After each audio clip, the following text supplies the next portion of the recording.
5 किरण सरनाईक, किरण सरनाईक, सभापती महोदय,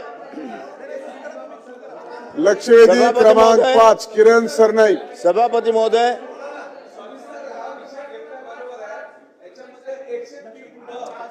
लक्षवेधी क्रमांक 5 मंत्री महोदय, लक्षवेधी वितरित केल्याप्रमाणे हा.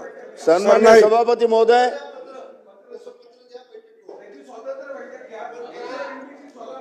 तुम्ही दोघे मिळून बाहेर जाऊन ठरवा. सन्मान्य सभापती महोदय, शिक्षण विभागावरती ही अत्यंत महत्त्वपूर्ण अशी लक्षवेधी आहे. या ठिकाणी जे शिक्षण मंत्री शिक्षण विभागानं निवेदन सादर केलेलं आहे ते निवेदनाच्या बाबतीत आपण जर वाचलं तर शिक्षण विभाग या बाबतीत गंभीर असं काही दिसत नाही. याचं कारण या ठिकाणी सन्मान्य सभापती महोदय, सर्वोच्च न्यायालयाने दिनांक 1 सप्टेंबर 2025 रोजी दिलेल्या निर्णयानुसार इयत्ता 1 ते 8वी पर्यंत अध्यापन करणाऱ्या सर्व शिक्षकांना टीईटी परीक्षा अनिवार्य असल्याचे घोषित केले असून हा निर्णय पूर्वलक्षी प्रभावाने लागू झालेला आहे. या निर्णयाचा परिणाम म्हणून राज्यातील 20 ते 25 वर्षापासून या शिक्षण विभागात सेवा देणारे शिक्षक जे आहेत त्यांच्या नोकरीवर थेट गदा येऊन राहिलेली आहे. सन्मान्य सभापती महोदय, या ठिकाणी RTA कायदा असो, NCTEचे नियम असो, तसेच शिक्षणाच्या सेवा सुरक्षेच्या संबंधित अनेक तांत्रिक बाबींमध्ये तातडीने सुधारणा करणे आवश्यक झालेले आहेत.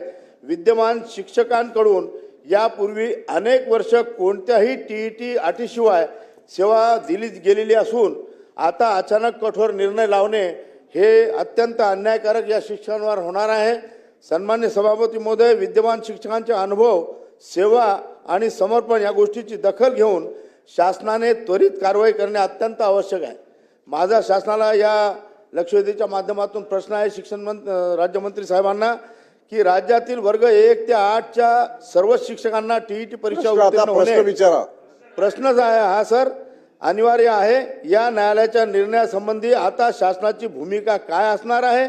माझा दुसरा प्रश्न असा आहे की 20-25 वर्ष निरंतर सेवा या विद्यादानाच्या पवित्र क्षेत्रात काम करणाऱ्या आमच्या शिक्षकांचे भविष्य एका दिवसात अनिश्चित करणे योग्य आहे का? त्याचप्रमाणे ज्यांनी संपूर्ण आयुष्य शिक्षणासाठी दिलं, आज अचानक त्यांची सेवाच धोक्यात कशी येऊ शकते? माझा तिसरा प्रश्न असा आहे की देशातील इतर काही राज्य या ठिकाणी पुनर्विलोकन याचिका या निर्णयाच्या विरुद्ध दाखल करत आहे. ही बाब विधी व न्याय विभाग यांचे लक्षात आणून महाराष्ट्र शासन मान्य सर्वोच्च न्यायालयाला या निकालाबाबतीत पुनर्विचार करण्याची विनंती करणार का? तसेच RTE कलम 23 व NCTE कलम 12A मध्ये बदल करण्यात केंद्र शासनास विनंती करणार का व त्यामध्ये बदल घडवून आणून या शिक्षकांना या ठिकाणी दिलासा देणार का? हा माझा प्रश्न आहे. धन्यवाद सर. मंत्री महोदय. सभापती महोदय, सन्मान्य सदस्य किरण सरनाईक साहेबांनी सांगितलं की मागच्या 20 ते 25 वर्षापासून शिक्षणाचं पवित्र कार्य करणाऱ्या शिक्षकांवरती TETमुळे थोडी अडचण निर्माण त्या ठिकाणी झालेली आहे आणि अतिशय पोटतिडकीने ते हा मुद्दा मांडतात. कारण किरण सरनाईक साहेबांची कारकीर्द देखील 20 ते 25 वर्ष अशीच यशस्वीपणे चालली पाहिजे याच्याकरता त्यांची पोटतिडकी ही खूप जास्त आहे. परंतु आपण मांडलेला मुद्दा अतिशय महत्त्वाचा आहे. परंतु या मुद्द्याची पार्श्वभूमी देखील सरनाईक साहेब आपण समजून त्या ठिकाणी घेतली पाहिजे. प्रश्न तुम्ही डिटेल विचारता आणि उत्तर डिटेल सांगू नका म्हणतो. मग राहू द्या राहू द्या. तुम्हाला जर पाहिजे नाही उत्तर, तुम्ही प्रश्न तुमची अपेक्षा अशी आहे का प्रश्न मोठा असला पाहिजे, उत्तर शॉर्ट असलं पाहिजे. तर मी तुम्हाला शॉर्टमध्ये सांगतो. ह्या संदर्भामध्ये आपण बैठक घेतली होती. त्याच्यामध्ये सरकारची पूर्ण इच्छा आहे. हा दिलेला निर्णय सर्वोच्च न्यायालयाचा आहे. सरकार देखील पुनर्विलोकन याचिका दाखल करण्यास तयार होती आणि शासनाच्या विधी व न्याय विभागाने सदर प्रस्ताव सादर करता येणार नाही असं उत्तर दिल्यामुळे प्रस्ताव सादर करता आला नाही.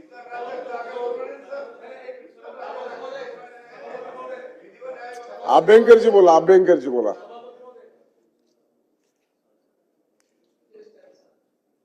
सभापती महोदय, मी प्रश्न विचारण्याच्या आधी थोडंसं बॅकग्राऊंड एका मिनिटामध्ये सांगतोय. RTE 2009च्या 23 सेक्शनमध्ये D.Ed. B.Ed. व्यतिरिक्त TET हे मिनिमम क्वालिफिकेशन दिलं गेलेलं आहे. मिनिमम क्वालिफिकेशन RT प्रमाणे 1/4/2010 पूर्वीच्या शिक्षकांना ही TET लागू नाही. RT प्रमाणे RTच्या तरतुदीप्रमाणे NCTEने अधिसूचना काढली 28/8/2010 आणि त्यात सुद्धा असं नमूद केलं आहे की या 28/8/2010 नंतरच दाखल झालेल्या शिक्षकांना ही TET लागू होणार आहे. राज्य शासनाने 13 फेब्रुवारी 2013 शासन निर्णय काढला आणि शासनाने म्हटलंय की TET ही 13 फेब्रुवारी 2013 नंतर लागू होणार आहे. त्याच्या आधीच्या शिक्षकांना कुणालाही TET लागू होणार नाही. हे GR मध्ये, हे NCTEच्या नोटिफिकेशनमध्ये आणि हे RT मध्ये या प्रत्येक ठिकाणी हे आलेलं आहे. असे असतानाही सर्वोच्च न्यायालयाचा निर्णय जो आहे तो असा आहे, इन शॉर्ट, दर्जेदार शिक्षणाच्या हमीसाठी सर्वांना TET सगळ्याच्या वतीने सक्तीची अभ्यंकर बोलतायत. आणि त्यामुळे सर्वांकरता हे आलेलं आहे. या संदर्भात माझे 4 प्रश्न आहेत. नंबर 1, TETच्या पूर्वतयारीकरिता 6 महिन्याची भरपगारी रजा आपण देणार आहात काय? 2, वर्षातून TETच्या परीक्षा 3 वेळा घेणार आहात काय? दुसरा प्रश्न. तिसरा, TETच्या परीक्षेच्या काठिण्य पातळीत बदल करण्याचे आदेश परीक्षा परिषदेला आपण देणार आहात काय? सेवा संरक्षणार्थ राज्य शासन 2 वर्षानंतर TET उत्तीर्ण न होणाऱ्यास डीम TET घोषित करणार आहे काय? आणि शेवटचा प्रश्न माझा आहे, RT मधील कलम 23 मध्ये TET अतिरिक्त अर्हता किमान नव्हे असा बदल करण्यास राज्यातील सर्व लोकसभा सदस्यांना आपण विनंती करणार आहात काय? मंत्री महोदय बोला. आता हे ओढ्याचं पाणी समुद्राला मिळवायचे परत. सभापती महोदय, TET संदर्भात इयत्ता 1ली ते 8वी साठी नियुक्ती प्राथमिक उच्च माध्यमिक शिक्षक यांना शिक्षक पात्रता परीक्षा म्हणजे TET अनिवार्य करण्याबद्दल सिव्हिल अपील 1385/2025 या प्रकरणात सर्वोच्च न्यायालयाने दिनांक 1/9/2025 रोजी पारित केला.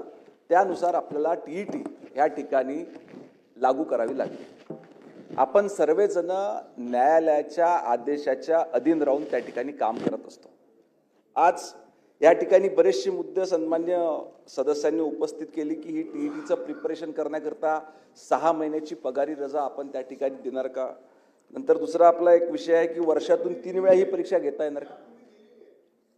वर्षातून 3 वेळा ही परीक्षा त्या ठिकाणी घेणार येणार आहे का? नंतर परीक्षा परिषदेला विनंती करणार की थोडी याची कठीणाई कमी करता येईल का? हे आपलं एक सजेशन आहे. आणि जे उत्तीर्ण होऊ शकणार नाही या कालावधीमध्ये त्यांना डीम TET म्हणून त्या ठिकाणी ट्रीट करण्यात येईल का? आपले हे सर्व मुद्दे अतिशय महत्त्वाचे आहेत आणि या संदर्भात शासन देखील गंभीर आहे. कारण आता काही शिक्षक मंडळींना अगदी 3 ते 4 वर्ष रिटायरमेंटला त्या ठिकाणी राहिले आहे, काहींना 5 वर्ष त्या ठिकाणी राहिले आहे. त्यांचं देखील कुठे नुकसान होऊ नये अशी भूमिका शासनाची देखील आहे. म्हणून आपल्या सर्व काही शिक्षकांची एक समिती गठीत करून याच्यात सरकार कसा मार्ग काढू शकतो याच्या संदर्भात एक समिती गठीत करतो. अभिजित वंजारी. सभापती महोदय, मंत्री महोदयांनी या ठिकाणी उत्तर दिलं, परंतु एक गोष्ट आपण लक्षात घेतली पाहिजे की खरं म्हणजे हे शैक्षणिक प्राधिकरण NCTला जेव्हा तयार झालं, आपण घोषित केलं, त्याच्यापूर्वी सुद्धा ते शिक्षक लागलेले आहेत. त्यांच्या मूळ नियुक्तीच्या वेळेस आपण असा कोणताही नियम महाराष्ट्र राज्य शासनाचा नव्हता, शालेय शिक्षण विभागाचा नव्हता की त्यांना भविष्यामध्ये अशा पद्धतीचं नवीन धोरण आल्यानंतर त्यांना ती परीक्षा द्यावी लागेल आहे. याच्यामध्ये आपण हे सुद्धा नमूद केलेले आहे आणि शासनाने कबूल केले आहे की माननीय सर्वोच्च न्यायालयाचा न्यायनिर्णय हा राष्ट्रीय शिक्षक परिषदेच्या 23/8/2010 रोजीच्या अधिसूचनेतील तरतुदीशी विसंगत आहे. म्हणून याच्यामध्ये एक तोडगा निघू शकतो. माझी मंत्री महोदयांना विनंती आहे की आपल्या सर्व शिक्षकांवर अशा पद्धतीची टांगती तलवार राहण्यापेक्षा आपण त्याच्यामध्ये असा तोडगा काढावा की 2013मध्ये, 2015मध्ये आणि 2017मध्ये 2 वेळा आपण अशा पद्धतीच्या TET परीक्षेच्या संदर्भामध्ये त्याला आपण एक्सटेन्शन दिलं होतं, मुदत दिली होती 2019 पर्यंत. आता सध्या सुप्रीम कोर्टामध्ये आम्ही सुद्धा गेलेले आहोत. आम्ही संघटनेच्या वतीनं रिव्ह्यू पिटिशन दाखल केलेली आहे. 9 लोकांनी रिव्ह्यू पिटिशन दाखल केलेली आहे आपल्या राज्यामध्ये आणि त्याच्यासोबत उत्तर प्रदेशमध्ये आणि बाकीच्याही राज्यांमध्ये अनेक संघटना रिव्ह्यू पिटिशनमध्ये गेलेल्या आहेत. रिव्ह्यू पिटिशन या संदर्भामध्ये सुप्रीम कोर्टामध्ये त्याची जी गाईडलाईन आहे किंवा कार्यपद्धती आहे त्याच्यामध्ये ओपन चेंबरमध्ये नॉर्मली होत नाही. खूप नॅशनल इम्पॉर्टन्सचा जर विषय असेल तर मग ओपन चेंबरमध्ये घेतात, अदरवाईज ते क्लोज चेंबरमध्ये रिव्ह्यू पिटिशन ऐकतात. पण ती रिव्ह्यू पिटिशन केव्हा मेन्शन होईल केव्हा होईल हे आपल्या कोणाला सांगता येत नाही. आपण जे सांगितलेलं आहे की आम्ही रिव्ह्यू पिटिशनच्या संदर्भामध्ये विधी व न्याय विभागाला आपण त्यांचा अभिप्राय मागितला होता, त्यांनी तो निगेटिव्ह दिला. खरं म्हणजे तेव्हाच आपण इंटरफेअर करायला पाहिजे होतं आणि त्यांना सांगायला पाहिजे होतं की शासनाची ही भूमिका आहे की आम्हाला त्या ठिकाणी रिव्ह्यू पिटिशनमध्ये जायचं आहे, पण तरी गेलं नाही. तर हे प्रलंबित असेपर्यंत आमची एकच विनंती आहे की आपण या सध्याच्या या निर्णयाला आपण समजा एक्सटेन्शन दिलं काही काळापर्यंत तर त्याच्यामध्ये सर्वांना ब्रीदिंग पिरियड मिळेल आणि रिव्ह्यू पिटिशन तोपर्यंत जर झाली आणि माननीय सुप्रीम कोर्टाने जर ऐकलं तर ही जी काही आपली टांगती तलवार आहे शिक्षकांच्या डोक्यावरची ही त्याच्यामध्ये दूर होऊन जाईल आणि म्हणून तशा पद्धतीचा सकारात्मक निर्णय आपण घ्यावा अशी आपल्या सर्वांना विनंती आहे. मला वाटतं हा प्रश्न आता बऱ्याच जणांनी विचारला आहे. मंत्री महोदयांनी अतिशय स्पष्टपणे काही गोष्टी सांगितलेल्या आहेत. आपण सर्वजण हात उंच करतायत हे सगळे लक्षात घेता आपल्याला वेळ आणि आजचा समोर असलेला बिझनेस याचं नीटनाटकं नियोजन करावं लागेल. 260चं उत्तर आहे, आपलं विनियोजन बिल आहे, पुरवणी मागण्यावर आणखी काही लोकांना बोलायचं आहे, आणखी 2 लक्षवेधी प्रलंबित आहेत. मंत्री महोदय बोला. आता कोणाचा प्रश्न निर्माण होणार नाही, विचारायची भावना होणार नाही असं उत्तर द्या. Yes, correct.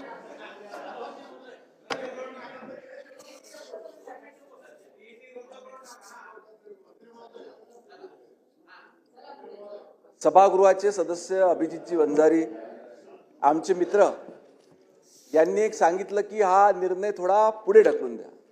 मी सभागृहाला पुन्हा एकदा सांगतो की हा निर्णय सरकारनं घेतलेला निर्णय नाही, हा सर्वोच्च न्यायालयाने दिलेला आदेश आहे. या संदर्भात काही जणांची त्या ठिकाणी निश्चितपणे काही शिक्षकांची आपली अडचण होते आहे. विषय अतिशय गंभीर आहे, सरकार देखील संवेदनशील आहे. ह्या सर्व याच्यावर काहीतरी मार्ग निघाला पाहिजे. आपल्यासारख्या ज्येष्ठ मंडळीच्या सूचना देखील त्या ठिकाणी मिळाल्या पाहिजे आणि लवकरात लवकर आपण या संकटातून बाहेर निघालो पाहिजे. याच्याकरता मी मगाशी सांगितल्याप्रमाणे आपल्या सर्वांच्या सूचना घेऊन एक समिती तयार करून आपण सरकारपुढे त्या उपाययोजना ठेवू. ज्या पद्धतीनं आपल्या काही संघटना या अडचणीची गंभीरता लक्षात घेऊन आपल्यातल्या काही संघटना त्या ठिकाणी सर्वोच्च न्यायालयामध्ये गेलेल्याच आहे. शासनाचं देखील जायचं होतं. मी स्वतः बैठक नागपूरला अभिजित भाऊ त्या ठिकाणी सर्व संघटनांची घेतलेली होती, परंतु आपल्या शासनाच्या विधी व न्याय विभागानं सांगितलं की अशा पद्धतीनं आपल्याला पुन्हा पुनर्लोकन याचिका त्या ठिकानी सादर करता येणार नाही. परंतु याच्यामधून अजून काही मार्ग निघतो का याच्याकरता आपल्यासारखे ज्येष्ठ सर्व सदस्य एकत्रित बसून ज्ञानमंथन करून एक समिती तयार करून ते सुझाव आपण सरकारकडे देऊन सरकार त्याची अंमलबजावणी करेल. लक्षवेधी क्रमांक 7. एक सभापती महोदय, नाही प्रश्न काळे साहेब ऐकून घ्या जरा. प्रश्न लक्षवेधी आली आहे, लक्षवेधीला अतिशय अनुकूल उत्तर देत आहेत आणि हे पहिल्यांदाच उपस्थित झाले असं नाहीये. याच्या अगोदर देखील प्रश्न उपस्थित झाला, मंत्री महोदयाने त्याच्यामध्ये उत्तर दिलेलं आहे, मीटिंग पण घेतलेली आहे. आता पुन्हा एकदा समिती गठीत करून तुमच्या अहवालानुसार निर्णय घेतो म्हणून सांगितलंय. सुप्रीम कोर्टाच्या आदेशानुसार झालेला हा निर्णय आहे आणि त्याच्यामुळे आपलं किती मंथन झालं तरी मला वाटत नाही याच्यात काही त्याच्यातून आउटपुट काही निघेल. फक्त आपलं बोललेलं रेकॉर्डवर येईल. पण तो आपलं आजची स्थिती पाहता आपण जरा मला वाटतं पुढे जाऊया.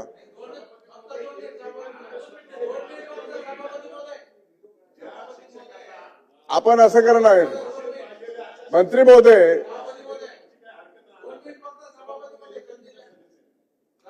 तुमच्या भावना तीव्र आहेत आणि सगळी लोक आपल्या या चर्चेला डोळे लावून बसलेले आहेत की नेमका टीईटीचा आज काय निर्णय होतोय. परंतु मंत्री महोदयांनी सुप्रीम कोर्टाचा संदर्भ दिल्यामुळे मला देखील काही निर्देश द्यायला बंधन यायला लागले इथे. नाहीतर मी तुमच्या बाजूनेच आहे, शिक्षकाच्या बाजूनेच आहे. राज्यातल्या जवळपास 1.5 लाख शिक्षकांचे डोळे आपल्याकडे लागलेले आहेत. का तर माझा बांधव खुर्चीवरती बसलेला आहे. ते दीड बनले. माझा बांधव खुर्चीवरती बसलेला आहे आणि न्यायाची अपेक्षा करतोय सभापती महोदय. मंत्री महोदयांनी याच्यापूर्वीच मी सकाळी सुद्धा त्यांचा उल्लेख ज्या पद्धतीने केला तो पुन्हा रिपीट करत नाही, पण आपण एक दिलासा देणारं वक्तव्य केलं होतं की आम्ही सुप्रीम कोर्टामध्ये पुनर्विचार याचिका दाखल करण्यासाठी प्रयत्न करू. आणि तो व्हिडिओ किती लोकांनी पाहिला? 3 लाख लोकांनी तो व्हिडिओ पाहिला. जरा युजर काढून पहा तुम्ही. मग सभापती महोदय, या माध्यमातून आता जे उत्तर दिलंय, एकतर ते पटलावर आपण ठेवावं की जे आपल्याला विधी व न्याय विभागाने या ठिकाणी सांगितलंय. दुसरं, त्याच्या पुढं पर्याय आहे आपल्याकडे की जेव्हा एखादं संकट, एखादा अडचण आपल्याला राज्याच्या पुढे येते तेव्हा सरकार त्यातून मार्ग काढणं ही आपली भूमिका असते. म्हणून आपल्याकडे आता ॲडव्होकेट जनरल आहेत जे आपल्या राज्य सरकारला विधीच्या बाबतीतला योग्य सल्ला देतात. तर माझी आपल्याला विनंती आहे की आपण ॲडव्होकेट जनरलकडे जाऊन, ज्याला मराठीमध्ये महाधिकता असं म्हणतात, त्यांच्याकडे जाऊन महाधिकता लिहून घ्यायचा शब्द ते लिहून बरं, घ्या. जे काय म्हणत असतील ते पुढे बोला. हा, जे काय म्हणत असतील ते म्हणत असतील. महाधिवक्ता म्हणतात. त्या महाधिवक्त्याकडे जाऊन मंत्री महोदय आपण पुढाकार घ्यावा त्याच्यामध्ये. आम्ही सर्व शिक्षक आणि पदवीधर आमदार आपल्या सोबत आहोत. आपण हिरो व्हाल, आपण पुढाकार घ्या. आणि याच्यामध्ये आपल्याला याच्यामध्ये न्याय पाहिजे. आम्हाला टीईटीला विरोध केलाय का? आम्ही नाही केलेला. आरटी नुसार टीईटी 13 पासून राज्यामध्ये लागू झाली. आमच्या शिक्षकांनी विरोध केला नाही. टीईटी नुसारच आता शिक्षक भरती होते. कोणाचा विरोध आहे का? कोणाचाही विरोध नाही. पण जेव्हा लागूच नव्हती, कायद्यानं सुद्धा लागू नव्हती, भरती होत असताना ती पात्रताच नव्हती, ती आज लादणं न्यायिक नाही. ठीक आहे, मान्य आहे, सुप्रीम कोर्टाने निर्णय दिला, त्याचा आम्ही काही शेवटी सर्वोच्च न्यायालय, पण त्याच्यामधून मार्ग काढणं पालक म्हणून आपलं कर्तव्य आहे. त्यामुळं आपण ॲडव्होकेट जनरलकडे जाऊन ही आपला सल्ला घ्यावा आणि सुप्रीम कोर्टामध्ये जावं, ही आमची विनंती. आपण त्या ठिकाणी मान्य करण्याच्या बाबतीमध्ये उचित कारवाई करणार का, हा माझा प्रश्न आहे.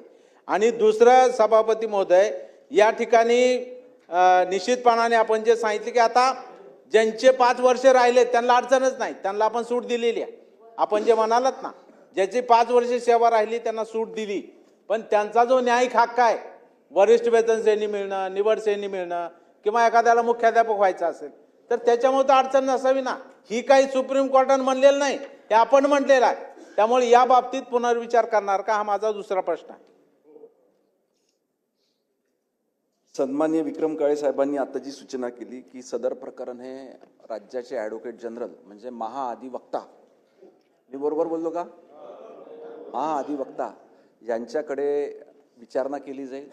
ते जे काही निर्देश देतील, सूचना देतील किंवा सल्ला देतील, त्या अनुषंगानं पुढची कारवाई सरकारच्या मार्फत त्या ठिकाणी करण्यात येईल. नंतर सर्वोच्च न्यायालयाला ज्या सूचना दिल्या त्याच अनुषंगानं तेवढंच कार्यपद्धती ही शासनाच्या वतीनं अवलंबवण्यात येईल. पण याच्यामध्ये जर का जे ऑलरेडी 5 वर्षापेक्षा कमी कालावधी उरलेला आहे त्यांचं डिडक्शन म्हणा किंवा प्लेसमेंट म्हटला किंवा प्रमोशन जर का थांबत नसेल तर ते